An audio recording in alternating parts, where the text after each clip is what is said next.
Bonjour les amis, j'espère que vous allez bien. Je suis Pascal Trifingui, la Macunzang, on est à Bahia, au Brésil, et aujourd'hui nous allons parler de la synagogue de Satan. Cette semaine, comme la semaine dernière, le texte des vidéos sera entièrement disponible sur le groupe WhatsApp et sur le groupe Telegram, donc n'hésitez pas à vous demander à être abonné.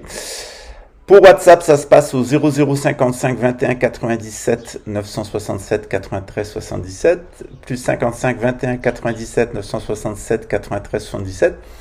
Et sur Telegram, vous tapez Pascal Trifingui, la Sève, L-A-S-E-V-E, l'actualité synarchique en vidéo éducative, et vous trouverez, toutes les vidéos intégrales tous les jours. Vous savez que Telegram est dans le viseur du gouvernement parce que ça laisse un lieu en France, parce que ça reste un lieu d'expression, et que tant qu'on aura en France, 6 grands médias qui sont tenus par les mêmes industriels de l'armement et de Big Pharma, et de la banque, il est clair qu'il n'y aura pas de liberté d'expression.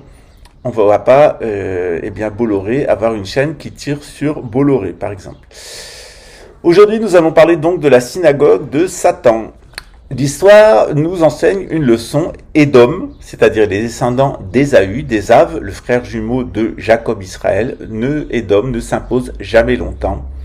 Et lorsqu'Édom s'infiltre dans nos civilisations, c'est que la foi y est devenue faible, et comme un parasite, Édom va les détruire. Cet affaiblissement de nos sociétés, l'affaiblissement de notre foi, notre matérialisme, désigne naturellement les coupables, les complices et les serviteurs de Satan. Qu'est-ce qui fait que nos sociétés deviennent matérialistes, criminelles, areligieuses et destructrices de leur environnement ? C'est tout simplement, nous dit la tradition, l'hypocrisie. Le Coran à la sourate 2 est clair. De tout temps, nos communautés de croyants ont abrité des serpents qui ne pratiquaient la vertu que quand elle était obligatoire et qui, sous la cape, riaient entre eux de nos cultes et de notre éthique. Quand on est un serpent, voir des gens généreux, altruistes, aimer Dieu et s'aimer les uns les autres, tant qu'ils peuvent en profiter, ils vont se montrer hypocrites et venir en riant le sourire narquois sous la cape parce qu'ils nous prennent pour les idiots du village. Comme ils sont incapables de construire des civilisations parce qu'ils détruisent tout, ils rentrent dans nos civilisations et les vampirisent. Ils attendent leur heure comme une meute de loups guettant un troupeau d'agneaux, corrompant patiemment les pauvres, achetant les bourgeois, séduisant les nobles dans leur vanité et détournant les religieux de leurs obligations envers les pauvres pour leur promettre de magnifiques cathédrales, mosquées ou palais. Sous l'influence néfaste de ces hypocrites cupides, Dieu devait désormais fuir les cœurs du clergé pour habiter des pierres. Dieu n'est plus dans le cœur des croyants, il devient un Dieu extérieur que l'on célèbre dans des grands édifices. Et des pierres, l'Église catholique, mais aussi l'Église orthodoxe, l'Église protestante, les mosquées et les synagogues ont entassé plus de pierres qu'elles n'ont fait de cœurs de chair pont, à tel point que l'Église catholique est d'ailleurs le premier propriétaire foncier au monde et le premier actionnaire des industries mondiales. Est-ce que Dieu habite ce patrimoine foncier de l'Église, ou est-ce désormais Satan ? C'est une question qu'on peut se poser, parce que de reniement en reniement, l'Occident a abandonné la foi pour l'usure, il a abandonné Dieu pour l'argent, argent qui est devenu sa principale source de revenus. Le principal revenu dans nos sociétés, c'est les revenus de l'argent. Les mœurs n'ont pas changé depuis Jésus. On gagne sur l'échange, on spécule sur l'immobilier. Et ne promettons pas des montagnes d'or aux spéculateurs des crypto-monnaies. Crypto-monnaies comme la plateforme FTX ou le Bitcoin sont désormais en faillite partout, et bientôt remplacées par une nouvelle arnaque des États-nations, la monnaie électronique. Et quand je dis les États-nations, c'est oublier que leurs banques centrales n'appartiennent pas au peuple de ces États-nations, mais sont des banques privées dans les mains de quelques richissimes oligarques et bourgeois, tous issus de l'immigration en Grande-Bretagne ou aux États-Unis. Qui sont ces oligarques? Eh bien, c'est la couronne britannique d'origine allemande et c'est un certain nombre de familles allemandes et françaises autour d'elle qui sont désormais les propriétaires du monde. Y a-t-il un Breton ou y a-t-il un Amérindien dans la liste des milliardaires de la finance, que ce soit aux États-Unis ou en Europe? De même en Suisse ou au Luxembourg, y a-t-il un véritable Suisse ou un véritable Luxembourgeois qui soit dans le top 10 des grandes fortunes? En réalité, aucun. Tous sont les mêmes, ils sont tous édomites et ils sont tous khazars, au moins l'un d'entre eux Rothschild. L'espoir de devenir à notre tour riche, entretenu par quelques exceptions sous contrôle, ou la peur d'être encore plus pauvre, tient les peuples. On s'habitue à tout, même à Hitler, même à Staline, même à Macron. Et lorsque sonne l'heure de la guerre, même les plus lucides prennent l'uniforme pour servir leurs bourreaux.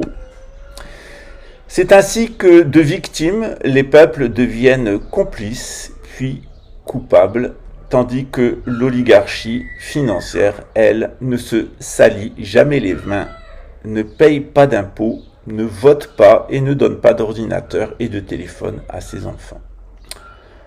Le désordre ne pouvant durer éternellement, ce sont les pauvres que l'on sacrifiera à l'édification d'un nouvel ordre social, toujours censé meilleur que le désordre précédent. On visitera les cimetières avec les enfants à la recherche du parent mort pour rien, mort pour l'industrie du canon et la finance. Mais on partira à la prochaine guerre aussi bêtement. Fais ton devoir, petit homme, en tout cas celui qu'on te désigne comme tel, dit le vendeur de canons payé par le banquier avec l'argent du contribuable.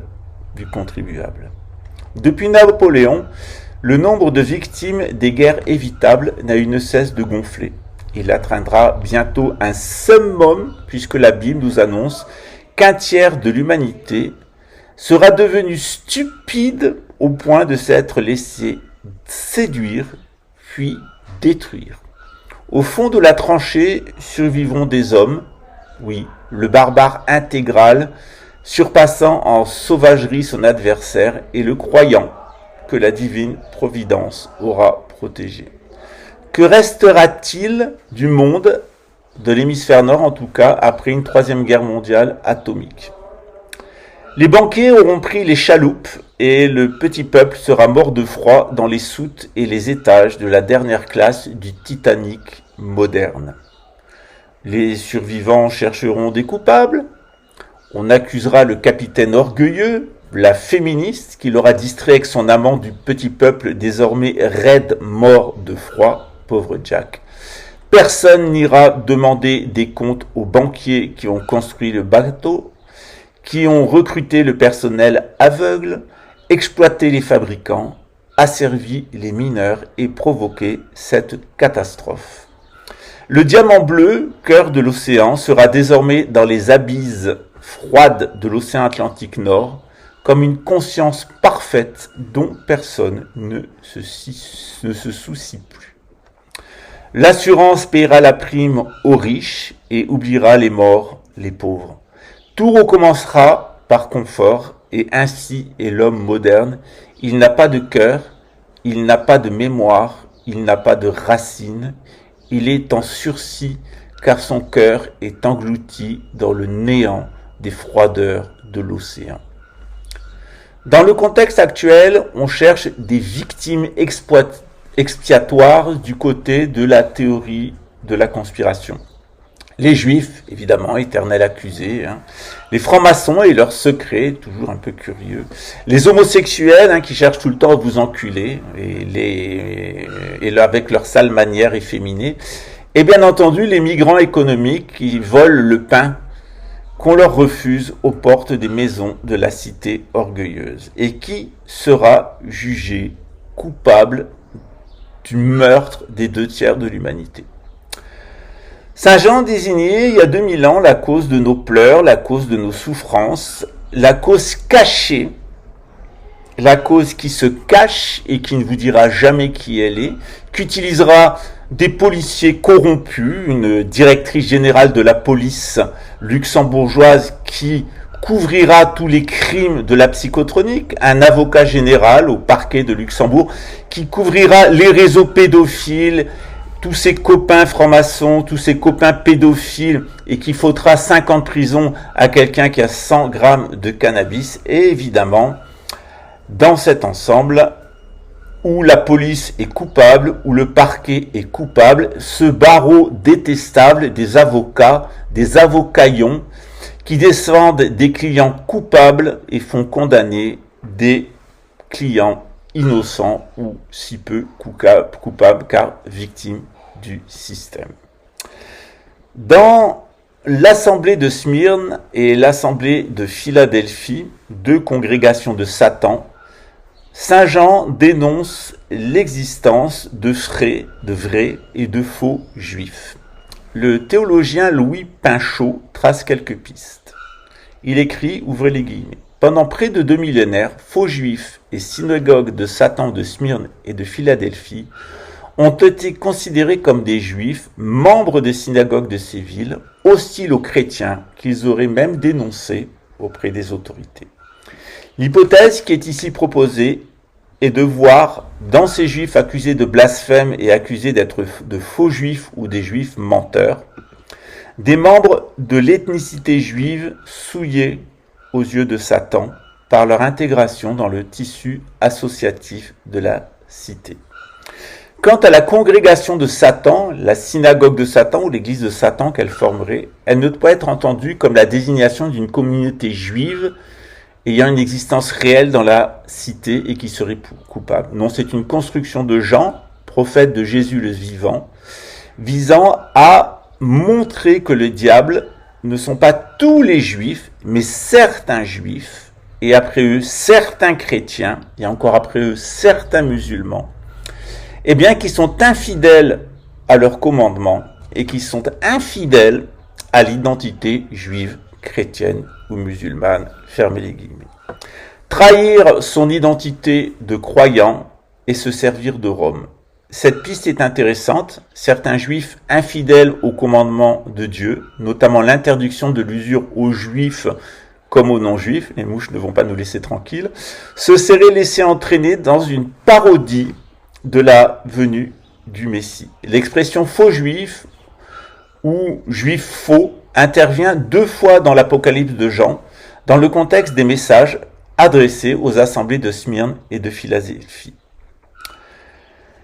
Leurs membres sont, d'après Jean, des menteurs, car ils sont juifs, ils se disent juifs alors qu'ils ne le sont pas. Être juif, c'est pas une question d'ethnicité, c'est une question de respecter la Torah. Qui respecte la Torah est juif, qui respecte la charia est musulman, et qui respecte l'enseignement de Jésus est chrétien.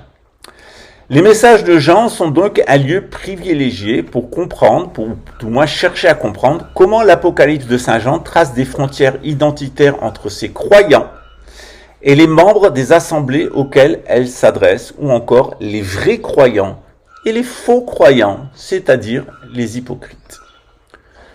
Jean voit dans la chute de la cité sainte de Jérusalem en l'an 70, piétinée par les nations, et la mort et la résurrection de Jésus, Messie sacerdotal et royal en l'an 33, 2 événements inaugurant les temps messianiques qui verront les noces de l'agneau et de la Jérusalem céleste descendue du ciel, dans lequel n'entrera désormais nulle souillure et aucun hypocrite.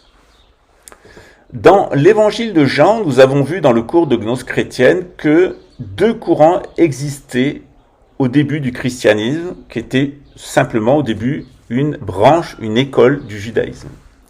Tout d'abord, un christianisme gnostique qui valorise Jean et Marie-Madeleine. Ce christianisme gnostique s'incarnera dans la mystique capétienne associée à la seconde venue du Christ. Un christianisme populaire destiné au monde gréco-latin qui nourrira l'empire chrétien puis celui de Charlemagne, mènera à Londres pour l'économique, à Aix-la-Chapelle et Luxembourg pour le politique et Rome pour le religieux. On a donc deux églises, un christianisme gnostique qui est resté pur, avec la figure de Jean, de Marie-Madeleine et qui attend la venue du Christ du retour, et un christianisme populaire qui s'est complètement corrompu avec Charlemagne, puis avec Londres, avec Luxembourg et avec Rome, qui est complètement dédié à l'antéchrist, au culte du serpent, au point qu'on peut dire que Satan est entré dans les synagogues, Satan est entré dans les églises et Satan est entré dans les mosquées. C'est ce christianisme et cet islam et ce judaïsme qui semblent s'être corrompus au contact des juifs usuriers qui ont abandonné le service de Dieu pour le service des rois de Rome, c'est-à-dire les rois d'Édom. Londres avec sa City, Luxembourg avec l'Union européenne et Rome avec l'Église romaine sont placés en accusés. Il y aurait donc à Luxembourg, à Rome et à Londres une contre-élite vivant de l'usure qui associe des juifs qui ne respectent pas l'interdiction de l'usure par la Torah et des chrétiens qui négligent de servir les pauvres. Il y a aussi ces musulmans qui ne sont plus à la djihad, qui ne sont plus au combat pour combattre l'idolâtrie jusqu'à participer eux-mêmes à l'idolâtrie à l'image de la bête. On est à la racine des maux dont souffre l'Occident, qui s'est associé dans le monde arabe à des désislamisés, qu'ils soient rois d'Arabie Saoudite ou de simples bandits, trafiquants de drogue dans les banlieues. Juifs violant la loi, chrétiens égoïstes, musulmans négligeant la charia et la lutte contre l'idolâtrie sont désignés comme les parias de l'humanité et allant à leur châtiment violent. Et force est de constater que Londres et Rome, en écrasant le califat islamique, ont créé les conditions de la suprématie, de leur suprématie, celle d'Édom, mais aussi de leur ruine. Elle est annoncée par les prophètes, et voyons ce que dit Saint Jean à ce sujet.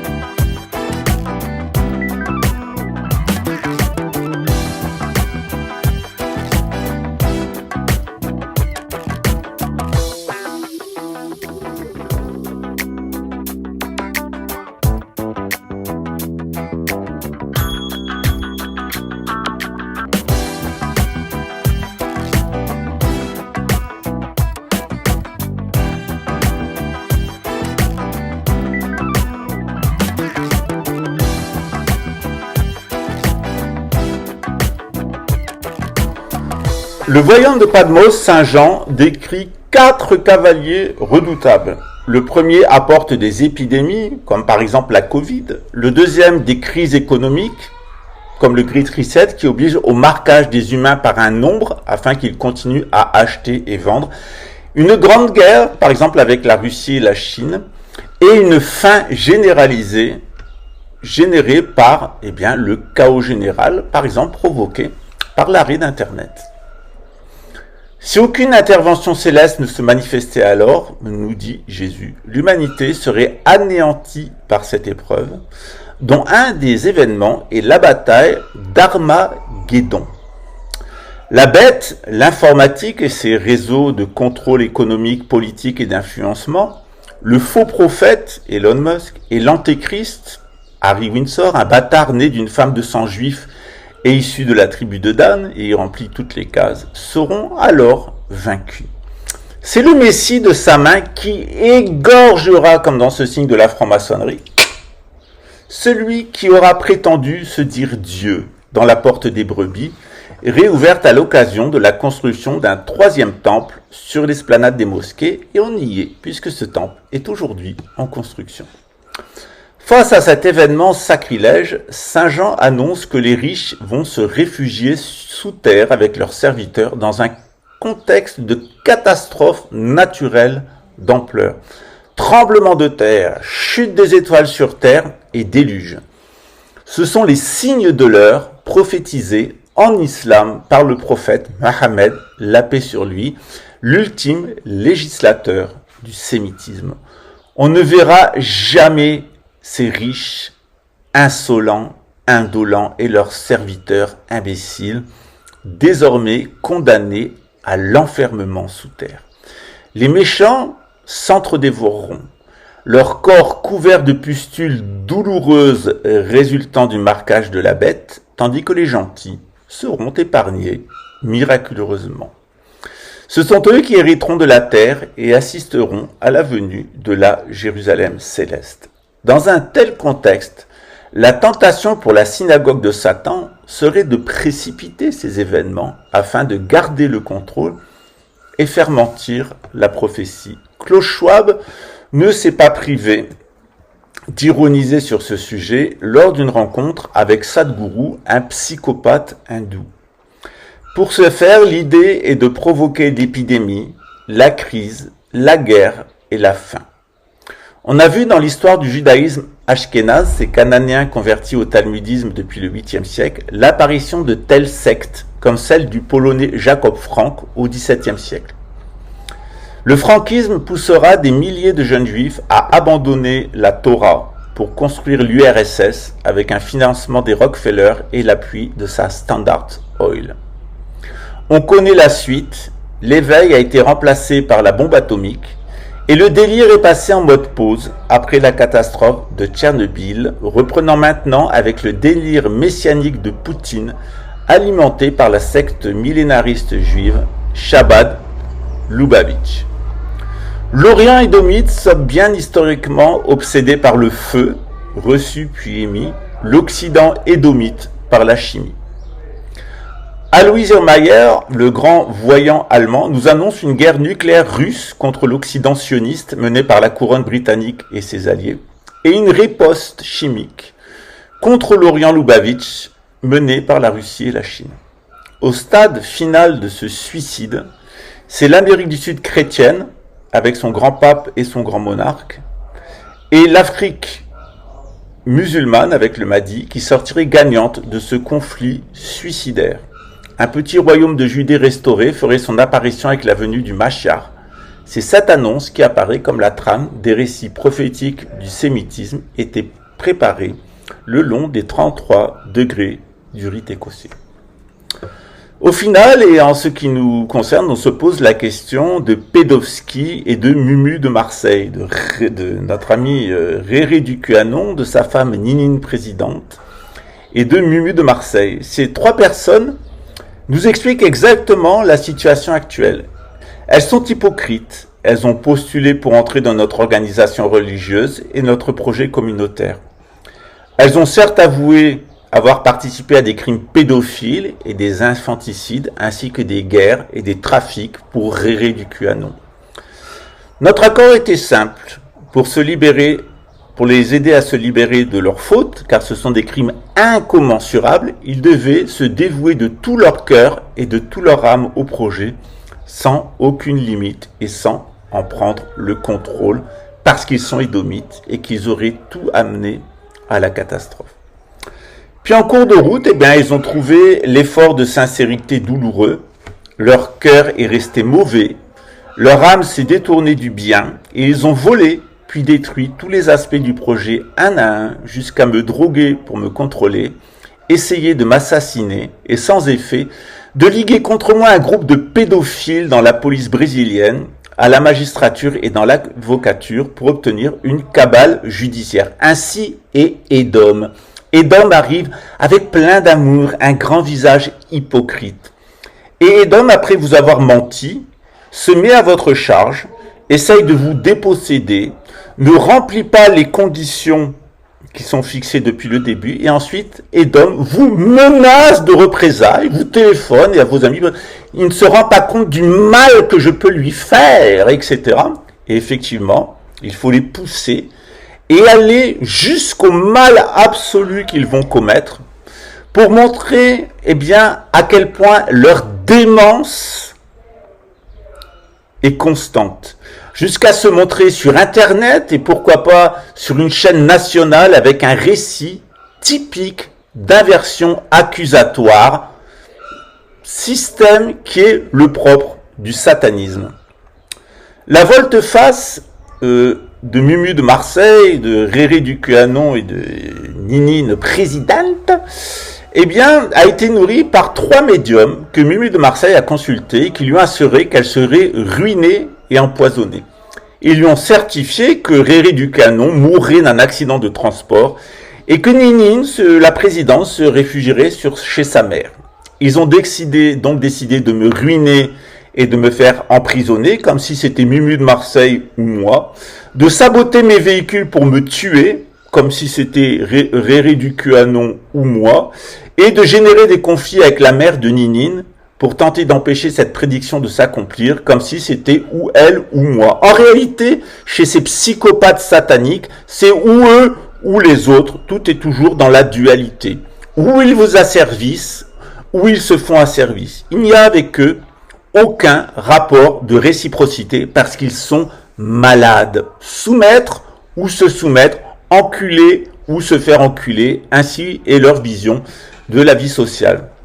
En vain, et on remarque finalement que ce sont eux-mêmes qui ont créé dans leur violence haineuse et leur aveuglement les conditions de choc en retour et les châtiments annoncés en alimentant sciemment les causes. On rencontre son destin par les chemins que l'on prend pour l'éviter, disent les astrologues, et qui sait si ça n'est pas Satan qui leur a fait croire qu'elle serait ruinée en prison, que lui mourrait d'un accident de voiture et qu'elle se réfugierait sur sa mère. N'est-ce pas Satan qui leur a fait croire que c'est ce qu'il fallait m'imposer? Satan contrôle complètement ces individus et on est dans la même situation avec les Édomites en général. Ils appartiennent à Satan et ils font l'œuvre de Satan. Les humains ont accepté d'intégrer ces Édomites, ces satanistes à leur communauté pour les rééduquer malgré leur violence, mais à la condition qu'ils se dévouent de tout leur cœur et de toute leur âme à un projet spirituel sans aucune limite. C'est le projet du judaïsme, du christianisme ou de l'islam. Mais les Édomites ont failli, et ils faillissent presque toujours, et ils sont retournés à la sorcellerie, à la violence, à la guerre et à leur refuge infantile dans les biens matériels, pensant que les prophéties de Saint Jean s'accompliraient à coup sûr et que le meilleur moyen d'y échapper serait de provoquer sciemment et eux-mêmes une épidémie, une crise financière justifiant le marquage, une guerre mondiale nouvelle et une fin planétaire, afin au final de garder le contrôle et de faire mentir les prophéties. C'est ce qu'ils croient dans leur dureté de cœur, c'est ce qu'ils croient dans leur folie, c'est ce qu'ils croient dans leur démence destructrice et ce qu'ils croient dans leur vision toujours dualiste, où c'est moi, où c'est les autres. Ils sont jamais capables de dire c'est nous tous ensemble, ce qui est la définition du mot synarchie. Bien au contraire, les Édomites ont généré et renforcé les causes de leur futur châtiment et ils seront incapables d'y échapper. Ils ne sont pas Dieu, malgré leur ambition à le croire. Ils ne sont pas les maîtres des destins, malgré ce qu'ils peuvent penser, ni eux, ni les corrompus, les pourris, les pédophiles, les voleurs, les menteurs, les assassins, les fascistes, les nazis, les génocidaires et toute la clique des psychopathes de l'extrême droite qui sont leurs alliés. Et leurs croyants leur donneront une bonne leçon, parce que les croyants tiennent compte des prophéties pour faire le bien, vivre en communauté avec générosité et se mettre à l'abri. Et parce qu'ils font cela, les croyants garderont le contrôle de leur destin, ce dont les méchants seront incapables. Un croyant garde toujours le contrôle de son destin parce que la providence divine l'assiste. Le méchant ne contrôle jamais son destin et pour cela, il est obligé de s'associer à tous les pouvoirs criminels et sataniques qu'il rencontrera sur son chemin. Après tout, un pédophile n'arrive pas à avoir gain de cause, alors pourquoi pas être 1000 pédophiles?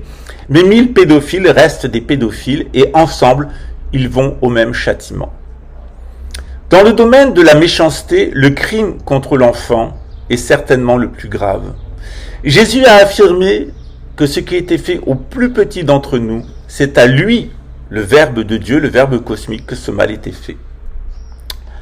D'autant plus lorsque ce mal contre les enfants est fait à des fins contre-rituelles pour servir Satan, obtenir sa protection et ralentir le vieillissement.